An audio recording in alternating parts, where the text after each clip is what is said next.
राज्य की माध्यमिक शिक्षा में बाहरी राज्यों की फर्जी बीएड डिग्रियों का बोलबाला है।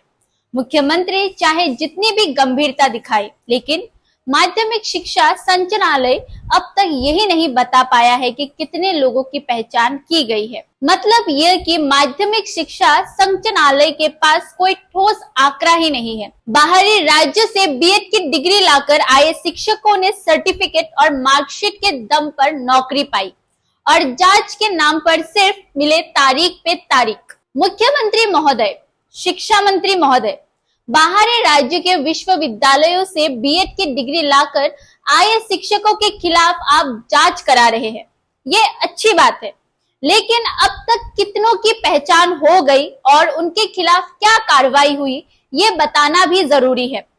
अगर किसी को पहचाना गया है तो वो रिपोर्ट सार्वजनिक क्यों नहीं की जाती? माध्यमिक शिक्षा की संचालिका मैडम ममता होजाई, आपके विभाग में फर्जी बीएड डिग्रीधारी शिक्षक शिक्षिकाओं की भरमार है।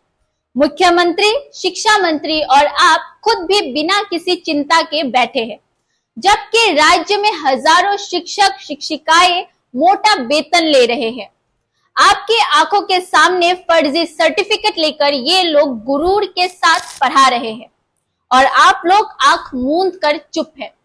राज्य के शिक्षा मंत्री जैसे धृतराष्ट्र के भेष में नजर आ रहे हैं। मैडम, बाहरी विश्वविद्यालय से फर्जी बीएड सर्टिफिकेट खरीदकर शिक्षक बने लोगों की कहानी आपने बहुत बार सुनी होगी, लेकिन इनकी पहचान करके सजा देने के मामले में आज तक आप पूरी तरह फेल है।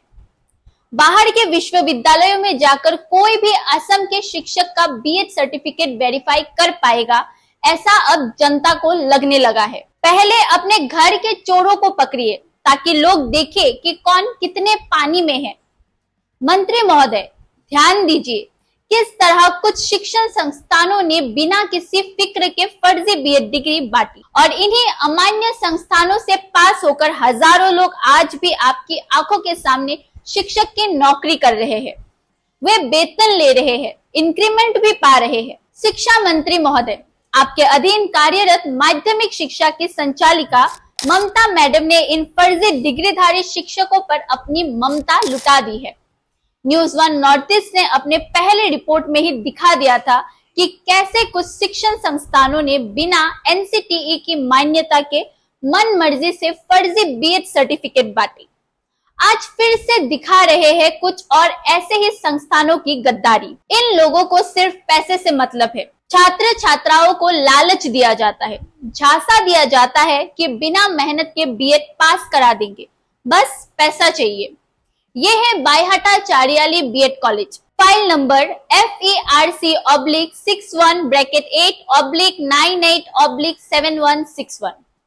एनसीटीई ने इस कॉलेज को 1999 और 2017 से सिर्फ 60 छात्रों को पढ़ाने की अनुमति दी थी। लेकिन देखिए, एनसीटीई के कड़े निर्देशों को नजरअंदाज करके सिर्फ मुनाफे के लिए इन कॉलेजों ने 1996 से ही फर्जी बीएड सर्टिफिकेट बांटने का धंधा शुरू कर दिया था। शिक्षा मंत्री महोदय, क्या आपके विभाग में ये सब वाकई हो रहा है? जरा ध्यान से देखिए इस सर्टिफिकेट को और साथ ही ध्यान से एनसीटीई की ओर से जारी मान्यता पत्रों को देखिए। मान्यता की तारीख और सर्टिफिकेट जारी करने की तारीख में जमीन आसमान का फर्क है। इसे ही कहते हैं राम के जन्म से पहले ही रामायण पूरी हो गई। हाँ, राम के जन्म से पहले ही बायहाटा चारियाली बीएड कॉलेज ने पूरी रामायण लिख डाली। और अब देखिए college of teacher education Tinsukia. ये कॉलेज तुलसीराम रोड तिनसुकिया में स्थित है। एनसीटीई ने इसे मान्यता दी थी 17 जुलाई 2002 को। File number ERC/7-26/2002/2090/9। सिर्फ छात्र छात्राओं को 2002 और 2003 सत्र के लिए दाखिले की अनुमति दी गई थी। लेकिन देखिए, एनसीटीई की मान्यता के बिना ही इस कॉलेज ने 1997 से 98, 1999 से 2000, 2000 से 2001 सत्र में बीएड की फर्जी सर्टिफिकेट बांटे। ममता मैडम, अब क्या कहेंगी आप? क्या ये सारे सर्टिफिकेट वैध है? अगर नहीं तो इन्हीं सर्टिफिकेट के सहारे आज कई शिक्षक शिक्षिकाएं पूरी तन्मयता से नौकरी कर रहे हैं, वेतन भी ले रहे हैं, बढ़ोतरी भी पा रहे हैं। असल में सरकारी खजाना ही लूटा जा रहा है। और डॉक्टर रानच पेगु एंड कंपनी सिर्फ बाहरी राज्य के कुछ विश्वविद्यालयों में बीएड सर्टिफिकेट की जांच कर एक बड़ा नाटक रच रहे हैं। फर्जी डिग्रीधारी शिक्षक शिक्षिकाएं आपके सामने डंके की चोट पर डांस कर रहे हैं, लेकिन आप लोगों में इतनी भी हिम्मत नहीं कि उनके खिलाफ जांच कर सके। ममता होजाई मैडम, इन फर्जी डिग्री बांटने वाले संस्थानों के लिए आपकी ममता क्यों उमड़ रही है? क्या शिक्षा विभाग के किसी बड़े अधिकारी की इन संस्थानों के साथ कोई गुप्त संगठ है? शिक्षा मंत्री महोदय, अगर आप ये सब जानने के बाद भी कोई सख्त कदम नहीं उठाते तो इतिहास में आपका नाम दर्ज होगा, एक कायर, निकम्मे और नाकार शिक्षा मंत्री के रूप में। Bureau report, news 1 north east, Guwahati.